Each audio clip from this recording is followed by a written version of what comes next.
حدیث کی کتابیں کھول لی. اللہ تعالیٰ نے قرآن میں کہا رسول اللہ کی بات کے آگے آوازوں کو پست کر لو. صحابہ اتنی پست کرتے تھے، اتنی پست کرتے تھے. جب یہ آیتیں اتری تو ابو بکر و عمر کے کلیجے چر گئے، اور انہوں نے اس کے بعد رسول اللہ کے دنیا سے جانے تک کبھی رسول اللہ کے آگے ہلکی سی بھی اونچی آواز میں بات کو کرنا گوارا نہ کیا کہ کہیں ہمارے سارے اعمال ضائع نہ ہو جائیں. رسول اللہ سے اونچی آواز کرنے سے اگر اعمال ضائع ہو جاتے ہیں تو رسول اللہ کی ساری احادیث پڑھ لینے کے بعد سمجھ آ گئی عمل رسول اللہ کا ہے، عمل رسول اللہ کا سمجھ آ جائے، شرح صدر بھی ہو گیا حدیث صحیح ہے، پھر آوازوں کو بلند کر دیا جائے کہ میں نہیں مانتا، میرے امام نے نہیں مانا، میں نہیں مانتا، میرا مولوی نہیں مانتا، میں نہیں مانتا، میرا فقیہ نہیں مانتا، میں نہیں مانتا، میرا مجتہد نہیں مانتا. یہ آواز کو بلند کرنا آپ نہیں سمجھتے.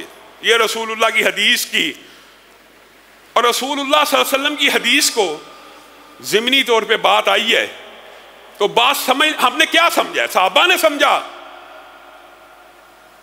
آپ نے رسول اللہ کے فرامین کو کچھ نہیں سمجھا، میں نے بھی کچھ نہیں سمجھا.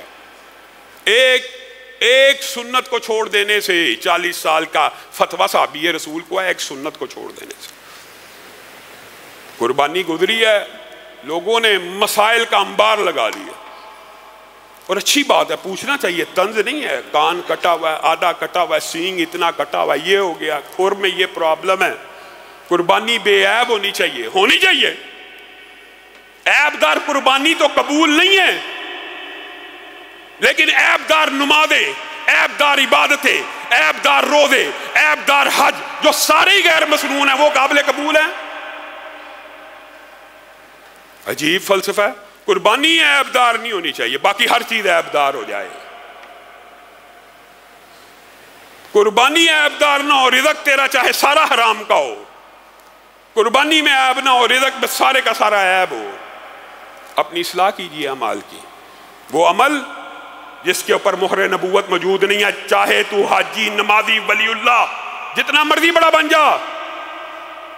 اپنے آپ کو بھی کہہ رہا ہوں، چاہے بندہ لوگ علامہ کہیں، اگر عمل وہ کیا نیکی کی نیت سے جس کے اوپر مہر نبوت نہیں ہے، اللہ کی قسم قبول ہونا تو دور کی بات ہے، باعث گناہ ہے، باعث گناہ ہے. لوگ کہتے ہیں حرج کیا، ہم کہتے ہیں باعث گناہ ہے.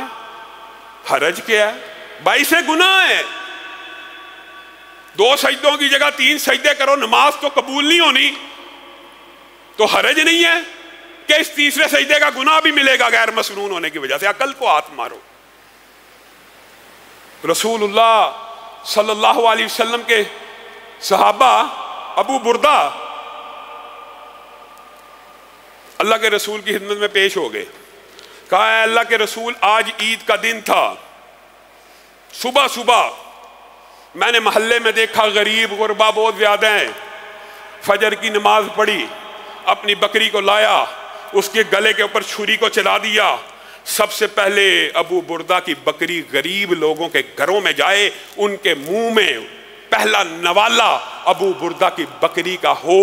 ابو بردہ کو اجر و ثواب بھی ملے، اور یہ نیت بھی نیک ہے، اور عمل بھی صالح ہے کہ لوگوں کو کھانا کھلایا جا رہا ہے. ہر چیز شرائط بظاہر پوری نظر آ رہی ہیں. رسول اللہ صلی اللہ علیہ وسلم نے کہا ابو بردہ، تو نے بکری قربانی کے نیت سے اگر کی ہے تو سن لے، یہ بکری قربانی کی نیت سے لگی نہیں ہے، یہ تیری طرف سے مسلمانوں کے اوپر صدقہ تو ہو سکتا ہے، قربانی نہیں ہو سکتی. اللہ کے رسول وجہ ساری نیتیں درست ہیں. نیت نیک ہے، نیت نیک ہے تو جو مرضی کرتے جاؤ، جو مرضی کرتے جاؤ. نیکی کا عمل کل کر لو، 30 40 چہلم جو مرضی کر لو. ابو بردہ، ہماری سنت یہ ہے کہ قربانی نماز عید کے بعد کی جائے. بتائیے نماز عید پڑھنے میں کتنا وقت لگتا ہے؟ آج کل کے دور میں تو 5 منٹ میں 10 منٹ میں 2 رکعتیں ہو جاتی ہیں. ہماری سنت یہ ہے اگر آپ قربانی کرنا چاہتے ہیں, قربانی کا اجر و ثواب لینا چاہتے ہیں تو 2 رکعتیں ہمارے ساتھ پڑھیے اور اس کے بعد دوبارہ قربانی کر لیجئے. وہ جو آپ نے بکری کی ہے وہ قربانی کی بکری تو نہیں ہو سکتی, صدقے کی بکری ہو سکتی ہے, یہ مانا جا سکتا ہے. آپ نے اللہ کی راہ میں صدقہ کیا لیکن وہ قربانی نہیں. صرف 5-7 منٹ کے فرق سے رسول اللہ صلی اللہ علیہ وسلم کی اتباع میں اتنی سی 5 منٹ کی آگے پیچھے ہو جائے تو عمل قابل قبول نہیں ہے.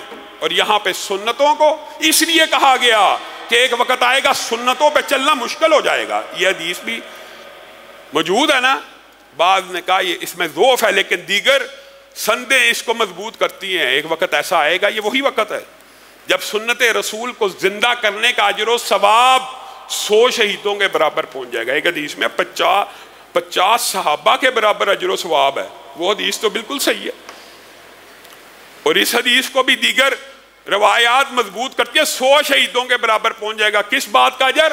ایک سنت کو, فرض کی بات نہیں ہو رہی. اس چیز کو, رسول اللہ کے قول کی حقانیت کو, صداقت کو جس طرح صحابہ نے سمجھا ہم نہیں سمجھ سکے.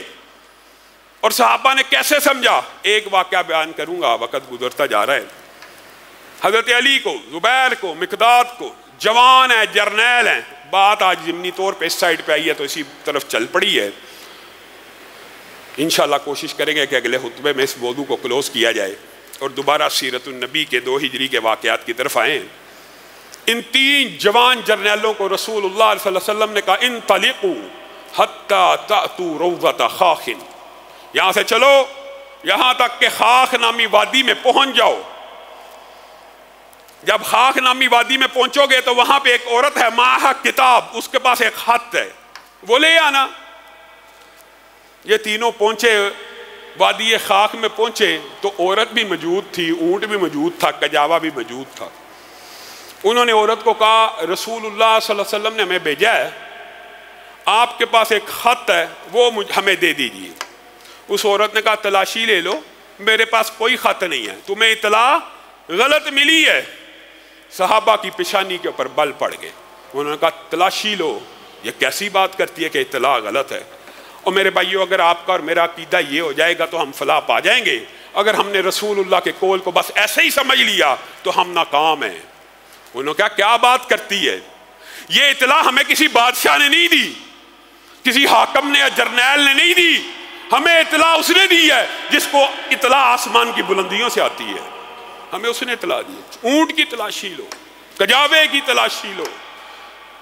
خط ایسی ہوشیاری اور چلاکی سے چھپایا گیا تھا, خط نہ ملا, نہ کجاوے میں ملا, نہ اونٹ پہ ملا, نہ سامان میں ملا.